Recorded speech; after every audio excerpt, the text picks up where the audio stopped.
আসসালামু আলাইকুম ওয়া রাহমাতুল্লাহি ওয়া বারাকাতুহু। আলহামদুলিল্লাহি ওয়াহদা ওয়াসসালাতু ওয়াসসালামু আলা মান লা নাবিয়্যা বা'দা।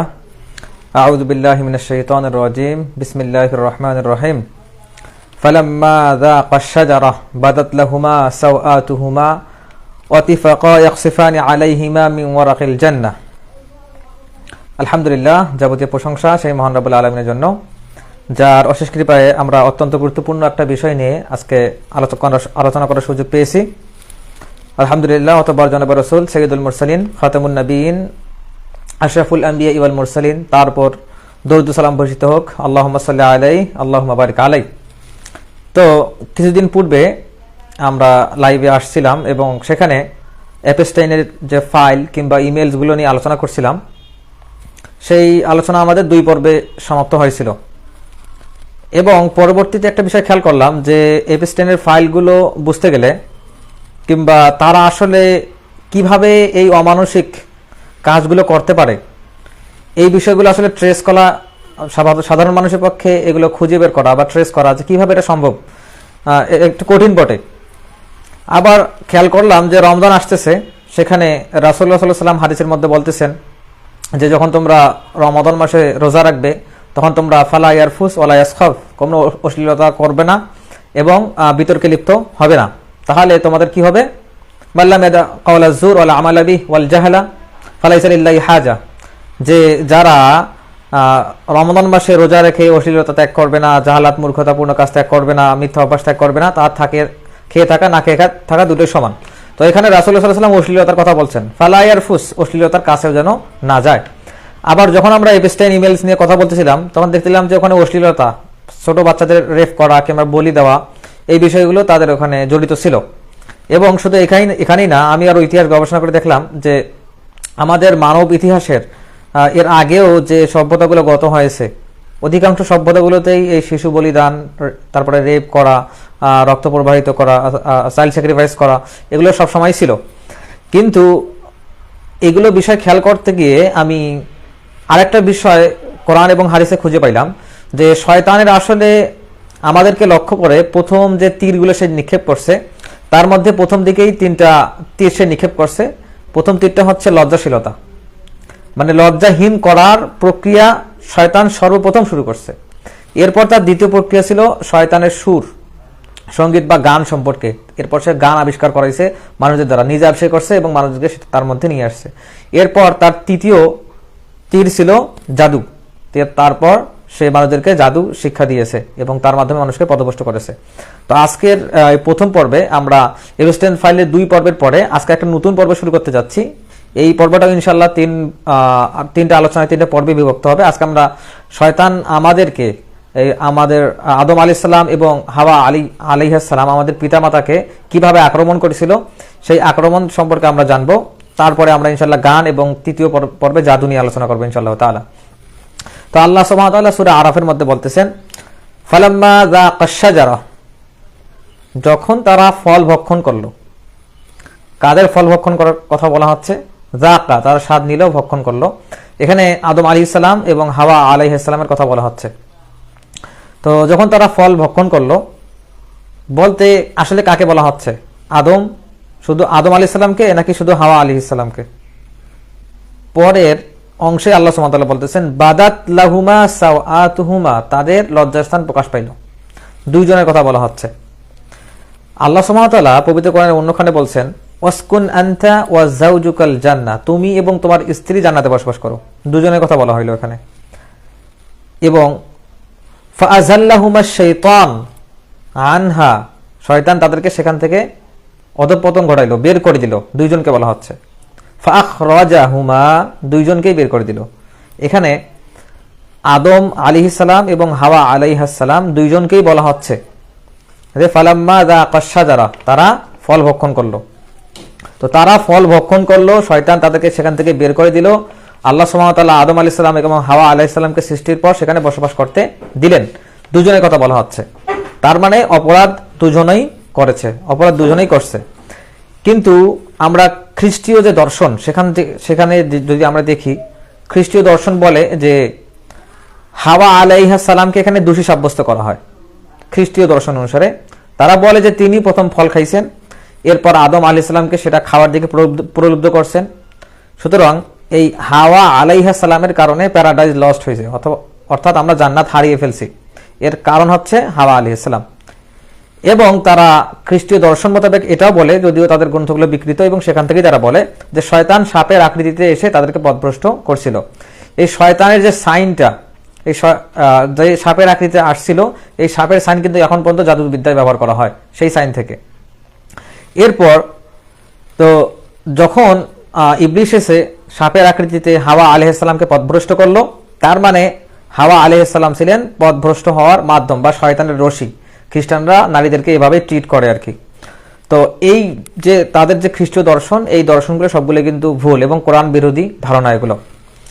তো এখন আমরা দেখব যে তারা আসলে ফালাম্মা যাকা শাজারা, তারা ফল খাইলেন দুজনেই। এর পরে যে প্রশ্নটা আসে, সেই পরের প্রশ্নটা হচ্ছে যে তারা আসলে কোন ফল খাইছিলেন। এই বিষয়ে বিভিন্ন ইসরায়েলি বর্ণনায় এবং খ্রিস্টীয় দর্শন মোতাবেক বিভিন্ন কথা আসে। কিন্তু এখানে আমাদের খেয়াল রাখতে হবে যে আল্লাহ সুবহানাহু ওয়া তাআলা বলতেছেন ওয়ালা তাকরাবা হাযিহিশ শাজারা, তোমরা এই গাছের কাছেও যেও না। তো যখন ওই গাছের ফল খাইতে নিষেধ করা হচ্ছে, সেই গাছের কাছে যাইতেও আবার নিষেধ করা হচ্ছে, কেননা গাছের কাছে গেলে ফল খাওয়ার সম্ভাবনা বেড়ে যাচ্ছে। সুতরাং যে কাজটার মাধ্যমে একটা হারাম কাজ সংঘটিত হতে পারে, সেই হারাম কাজের কাছে যাইতেও নিষেধ করা হচ্ছে, সেটাও হারাম করা হচ্ছে, কাছে যাওয়াতে নিষেধ করা হচ্ছে। এটা হচ্ছে একটা মূলনীতি। মালিকি মাযহাব এই মূলনীতিটা মেনে চলে। সাদ্দু যারা, মানে এই মূলনীতির অর্থ হচ্ছে যে যেটা মানুষকে হারামের কাছাকাছি নিয়ে যায় সেটাও হারাম, যেটা ফরজ কাজ সেই ফরজ কাজে যে বিষয়টা সহায়তা করে, যেটা না হলে ফরজ কাজটা সম্পাদন হবে না, সেটাও ফরজ। এটা সুন্দর একটা মূলনীতি আর কি। তো এখানে আল্লাহ সুবহানাহু ওয়া তাআলা আদম এবং হাওয়া আলাইহিস সালামকে বলতেছেন ওয়ালা তাকরাবা হাযিহিশ শাজারা, এই গাছের কাছেও যেও না, মানে যাতে হারামটা সংঘটিত না হয়। কিন্তু পরে কি হলো, আল্লাহ সুবহানাহু ওয়া তাআলা অন্যখানে বলতেছেন সূরা আরাফের 20 নম্বর আয়াতে, ফাওয়াসওয়াসা লাহুমাশ শাইতান, শয়তান তাদেরকে ওয়াসওয়াসা দিল, লিউরিয়া লাহুমা মা উরিয়া আনহুমা মিন সাওআতিহিমা, তারপর তাদের কার্যক্রমের কারণে তাদের লজ্জাস্থান প্রকাশ হয়ে গেল। এবং শয়তান তাদেরকে এই বলে ওয়াসওয়াসা দিয়েছিল, কি বলে, ওয়াকালা, সে বলেছিল মা নাহাকুমা রব্বুকুমা আন হাযিহিশ শাজারা, তোমাদের প্রতিপালক তোমাদেরকে এই গাছের কাছে আসতে এজন্যই নিষেধ করেছে, কেন, ইল্লা আন তাকুনা মালাকাইনি, তোমরা যেন ফেরেশতাই থাকো, অথবা আও তাকুনা মিনাল খালিদিন, অথবা যেন এই জান্নাতে চিরকাল থাকতে না পারো। তোমরা যেন ফেরেশতাই থাকো অথবা তোমরা যেন জান্নাতে চিরকাল থাকতে না পারো, এই জন্যই এই গাছের ফল খাইলে তোমাদেরকে নিষেধ করা হয়েছে। অর্থাৎ তোমরা যদি এই গাছের ফল খাও তাহলে অবশ্যই তোমরা এই জান্নাতে চিরকাল থাকবে। সে উল্টা বুঝ দিল আর কি, উল্টা বুঝ দিল। এবং তারা কি করলেন, ফালাম্মা যাকা শাজারা, তারা ফল খেয়ে ফেললেন। তো কোরআনে কিংবা নির্দিষ্ট হাদিসে, সহিহ হাদিসগুলোতে কোনো নির্দিষ্ট ফলের নাম আসে নাই, কিন্তু ইসরায়েলি বর্ণনাগুলোতে কিংবা বিভিন্ন তাফসির গ্রন্থগুলোতে যে জাল হাদিসগুলো আসছে, সেগুলোতে আঙ্গুর কিংবা গম যে আমরা খাই সেই গমের কথা আসছে, কিন্তু কোরআন এবং হাদিসে স্পষ্ট করে এই বিষয়ে কোনো বলা হয়নি। এইখানে মজার ব্যাপারটা হচ্ছে যে এইখানে কোরআন উভয়কে দোষ দিচ্ছে, এখানে হাওয়া আলাইহিস সালামকে এককভাবে দোষ দেওয়া হচ্ছে না, কিন্তু খ্রিস্টীয় দর্শন এবং ইসরায়েলি বর্ণনাগুলোতে কিংবা বর্তমান সময়ের যারা নারীবাদী আছেন তারা এটাকে বিভিন্নভাবে ব্যাখ্যা করার চেষ্টা করেন। এখানে মজার ব্যাপারটা হচ্ছে যে খ্রিস্টীয় দর্শন, ইংরেজি সাহিত্য, নারীবাদী সাহিত্য যেগুলো বা নাস্তিক্যবাদী সাহিত্য, এই সবগুলোকে খ্রিস্টীয় যে দর্শন সেটা ব্যাখ্যা করা হয় এইভাবে, সেখানে একটা নারী বিদ্বেষী একটা ব্যাখ্যা তৈরি করা হয়। তারা বলে যে হাওয়া আলাইহিস সালাম প্রথম ফল খাইছেন, এটা হচ্ছে জ্ঞান ফল। জ্ঞান ফল তারা কেন বলে যে হাওয়া আলাইহিস সালাম এটা খাইছেন, আমরা তো এখানে কোনো ফলের নাম পাইলাম না কোরআন হাদিস থেকে, কিন্তু তারা বলার চেষ্টা করে এটা হচ্ছে জ্ঞান ফল। কেন জ্ঞান ফল এটা, যে যখন তারা এই ফলটা খাইছেন তখন না তাদের লজ্জাস্থানে কাপড় খুলে গেছে বা সরে গেছে, তারা বুঝতে পারছেন তারা অপরাধ করছেন। তো যদি তারা অপরাধ না করতেন, জান্নাতেই থাকতেন, এই ফল যদি না খাইতেন, তাহলে তারা কেমনে ভালো মন্দের পার্থক্য বুঝতেন। এই জন্য তারা এটাকে জ্ঞান ফল বলে। এখন পাপ না করলে তো আর ভালো মন্দ বোঝা হইতো না, এই জন্য নাস্তিকরা এটাকে জ্ঞান ফল বলার চেষ্টা করে থাকে। এই জন্যে বর্তমান সময়ে যারা নারীবাদী, এমনকি আমাদের বেগম রোকেয়াও, যিনি একজন মুরতাদ মুসলিম নারী জাগরণের যাকে অগ্রদূত বলা হয়, তিনি ভারত উপমহাদেশের প্রথম মানুষদেরকে সর্বপ্রথম ইসলাম ত্যাগ করার দিকে ডাক দিয়েছিলেন ভগিনী বলে। হ্যাঁ, তো তিনি এখন তার মতেও তিনি তার মতিচুর 2য় খণ্ডে এরকম একটা গল্প ফাঁদছেন আর কি, চেষ্টা করছেন এইভাবে বলার যে এই হাওয়া আলাইহিস সালাম যে জ্ঞান ফল খাইছেন তার ফলেই তাদের চক্ষু উদয় হয়েছে। সুতরাং বর্তমান সময়ের যারা নারীরা আছেন, যারা ভগ্নীরা আছেন, যারা বোনেরা আছেন, যারা মায়েরা আছেন, যাদেরকে পুরুষতান্ত্রিকতার নামে ঘরে বেঁধে রাখা হচ্ছে, তাদেরকেও নতুন জ্ঞানফল ভক্ষণ করতে হবে, খাইতে হবে, এবং তারা এর ফলে তারা স্বাধীন হইতে পারবেন। সেটা কি? পুরুষতান্ত্রিকতার বা পুরুষের বিপক্ষে গিয়ে তাদেরকে দাঁড়াতে হবে। যেখানে আল্লাহ সুবহানাহু ওয়া তাআলা পবিত্র কোরআনে বলতেছেন রিজালু কাওয়ামুনা আলান নিসা, যে পুরুষদেরকে নারীদের উপর অগ্রাধিকার দেওয়া হয়েছে, কাওয়ামা দায়িত্বশীল করা হয়েছে। তো তারা বেগম রোকেয়াগণ কিংবা যারা নারীবাদী, নাস্তিক্যবাদী, তারা এটা বলার চেষ্টা করেন যে তাদেরকে আবার নতুন জ্ঞানফল খাইতে হবে, যেমন তারা স্বর্গে প্রথম জ্ঞানফল খাইছিল সেই রকম জ্ঞানফল একটা খাইতে হবে, এবং পুরুষ বিদ্বেষী হইতে হবে, পুরুষদের বিপক্ষে কথা বলতে হবে। তো আবার খ্রিস্টীয় দর্শনে এটার একটা আলাদা ব্যাখ্যাও আছে। তারা এটাকে বলেন অরিজিনাল সিন কিংবা ফার্স্ট ডিসঅবিডিয়েন্স। এটা যেহেতু আল্লাহর নির্দেশ প্রথম অমান্য করে ফল খাওয়া হয়েছে, এই জন্য প্রথম অবাধ্যতা তারা এটা বলে। তো এই জন্যই তারা এটাকে বলেন যে এটা হচ্ছে প্রথম পাপের মূল, সকল পাপের মূল। যেহেতু প্রথম পাপ, এই জন্য এটাকে বলা হয় সকল পাপের মূল। তারা এটাকে বলেন এবং বলেন যে মানুষ মাত্রই পাপী। তারা এটা বলেন যে মানুষ মাত্রই পাপী, কেননা সবাই হচ্ছে আদম সন্তান, আর আদম এই ভুলটা করছে। সুতরাং আদম আলাইহিস সালাম যখন এই প্রথম পাপটা করছেন ফল খেয়ে, this is the first disobedience অথবা অরিজিনাল সিন, এবং এটাই হচ্ছে সকল পাপের মূল। এবং আমরা যেহেতু আদম আলাইহিস সালামের সন্তান, সুতরাং আদম সন্তান মানেই হচ্ছে পাপী। কিন্তু মুসলিমদের শুদ্ধ বিশ্বাস হচ্ছে যে আমরা বিশ্বাস করি আল্লাহ সুবহানাহু ওয়া তাআলা আদমের তাকদীর হিসেবে এটা নির্ধারণ করে রেখেছিলেন, এবং তিনি যে পাপটা করছেন তওবার মাধ্যমে সেই পাপটা তো ক্ষমা করা হয়েছে, বরং সেই পাপটাকেও আবার সবে পরিণত করে আবার ডাবল ডিসকাউন্ট দেওয়া হয়েছে। কেননা আমরা যে পাপটা করি, সেই পাপটা করার পরে যদি আল্লাহর কাছে তওবাতুন নাসুহা করি, তিনি আমাদেরকে ক্ষমা করেন, এবং যে পাপটা করছে ওটাকেও সবে পরিণত করে দেন। তো যেহেতু এটা আদম আলাইহিস সালামের তাকদীর ছিল, আমাদের বিশ্বাস হচ্ছে যে আমরা মানুষ মাত্রই পাপী নই। এটা হচ্ছে খ্রিস্টীয় বিশ্বাস। তারা মনে করে মানুষ মাত্রই পাপী। এজন্যই তারা, যেহেতু মানুষ মাত্রই পাপী, এজন্যই তারা বিশ্বাস করে যে একদিন জিসাস খ্রাইস্ট, আল্লাহর আত্মা, তিনি একদিন পৃথিবীতে আসবেন। তিনি পৃথিবীতে আসছিলেন এবং তিনি সমস্ত মানুষের পাপ মোচন করে দিয়ে আবার আসমানে উঠে গেছেন। তার মানে মানুষের আর এখন পাপই নাই, মানুষ এখন যা খুশি তাই করতে পারে। এটার নাম হচ্ছে ইট ড্রিঙ্ক অ্যান্ড মেরি, খাওয়া দাওয়া ফুর্তি করো, দুনিয়াটা মস্ত বড়। এটা হচ্ছে মানে বিকৃত যে খ্রিস্টীয় দর্শন, এটা হচ্ছে তার বিশ্বাস। এখন আমরা যদি পবিত্র কোরআনের দিকে তাকাই যে আদম আলাইহিস সালামের এই ভুলটা কি আসলে কোনো কুফরের পর্যায়ে ছিল কিনা, হারামের পর্যায়ে ছিল কিনা, বা চিরস্থায়ী কোনো পাপ ছিল কিনা, এই বিষয়ে আল্লাহ সুবহানাহু ওয়া তাআলা পবিত্র কোরআনে বলতেছেন ওয়া আসা আদামু রাব্বাহু ফাগাওয়া, আদম আল্লাহ সুবহানাহু ওয়া তাআলা অবাধ্য হলো এবং সে একটা পাপ করলো।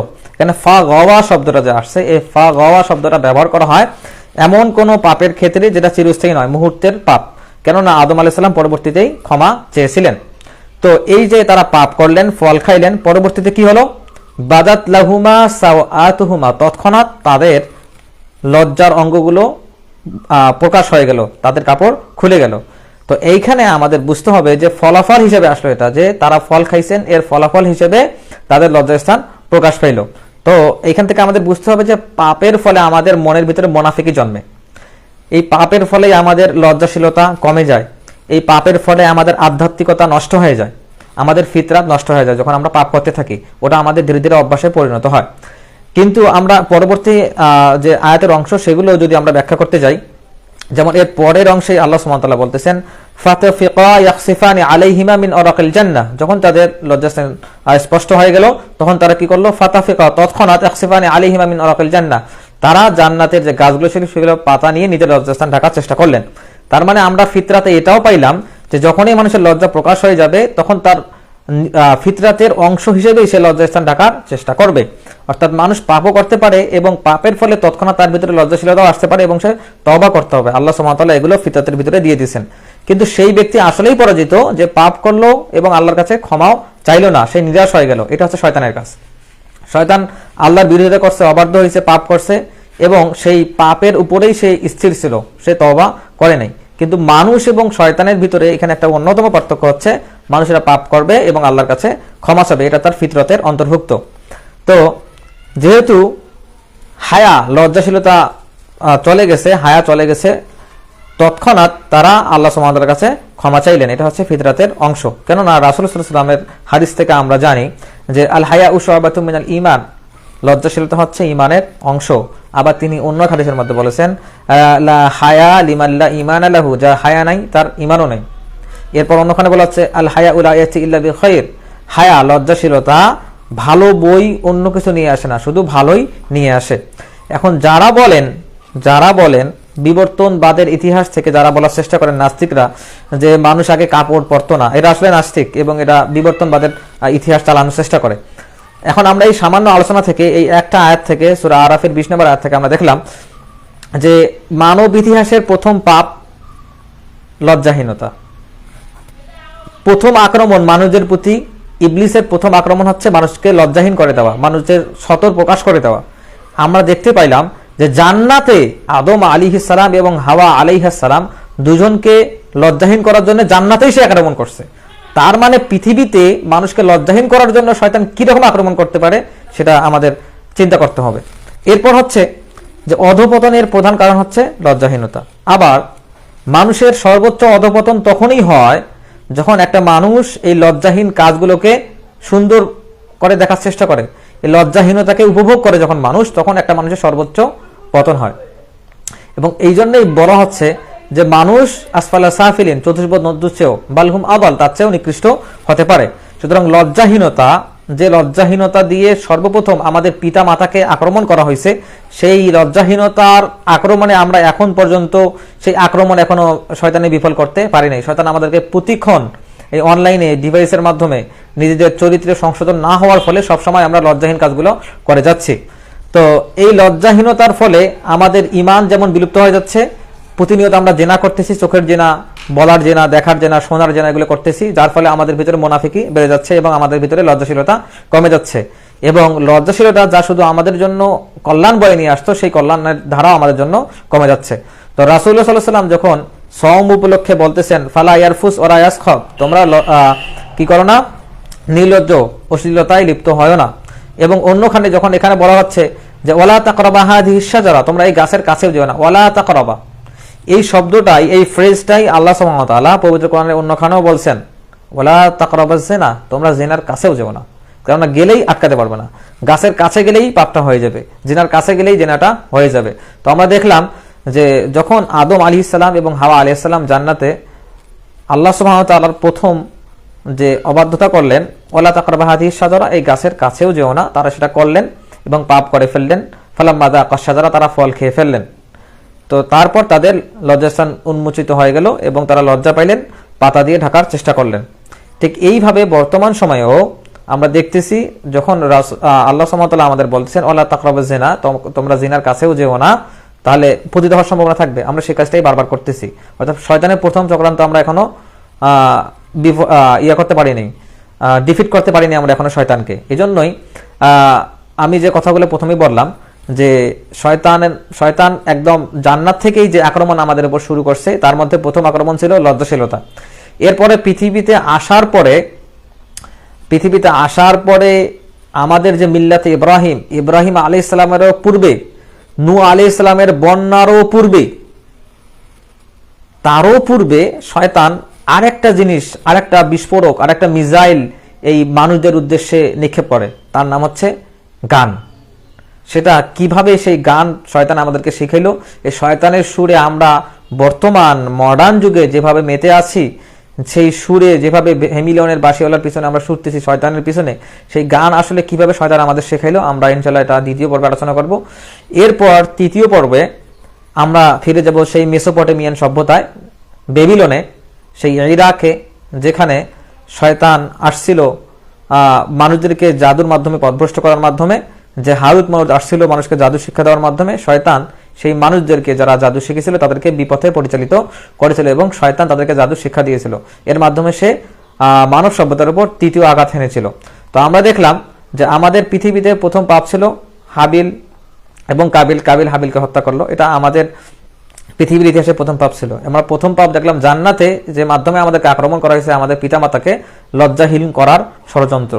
তো এই লজ্জাহীন করার ষড়যন্ত্র যেটা বর্তমান সময়ে করা হচ্ছে, এবং আমরা এপিস্টান ফাইলেও দেখছি যে কিভাবে ছোট বাচ্চাদের রেপ করা হচ্ছে, তাদেরকে চাইল্ড স্যাক্রিফাইস করা হচ্ছে, চাইল্ড অ্যাবিউজ করা হচ্ছে, রক্ত প্রবাহিত করা হচ্ছে, সে মাংস রান্না করে খাওয়া হচ্ছে।